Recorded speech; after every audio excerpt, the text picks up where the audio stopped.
अधिकचा वाढीव मोबदला मिळावा म्हणून जर का कोणी काही जमिनीमध्ये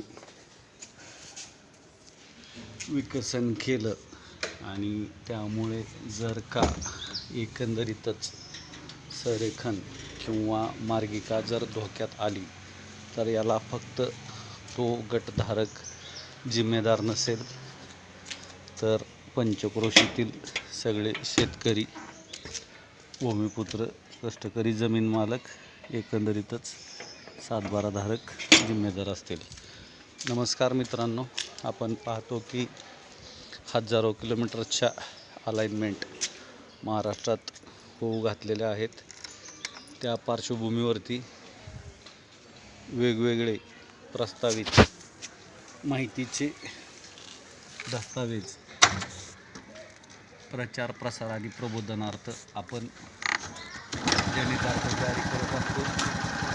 आपण ज्यावेळेस ते सार्वजनिक करतो त्याचा अर्थ ते आपल्याकडेच असतात अशातला भाग नाही, तर ते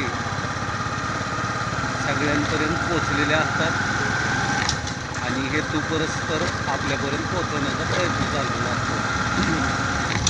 कारण का त्यांना माहिती असतं की या स्रोतापर्यंत माहिती पुरवली सूत्रांतर्वे तर ती जगजाहीर होणार याबद्दल त्यांना कुठलीही शंका नसते.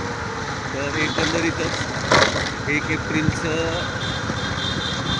नवीन संरचनेबद्दलचं शिक्कामोर्तब असेल किंवा आत्ता नव्याने गट याद्या व्हायरल होत असतील तर अधिकच्या वाढीव मोबदल्याच्या आशेने आमिषाने कुणाच्याही आहारी जाऊ नका. लोक म्हणतील आम्ही असं करू तसं करू, आपलं एवढं तपलं एवढं. लक्षात आलं का? तर आज आपण पाहतो आहोत की कळमन येथे घरात महाशयांचा पराक्रम उघडा पडलेला आहे. मांजर ज्यावेळेस दूध पित असते तर तिने डोळे झाकलेले असते, याचा अर्थ जगाने डोळे झाकलेले नाहीत. लक्षात आलं का? मांजर दूध पिताना डोळे झाकते याचा अर्थ तिला कोणी पाहत नाही अशातला भाग नाही.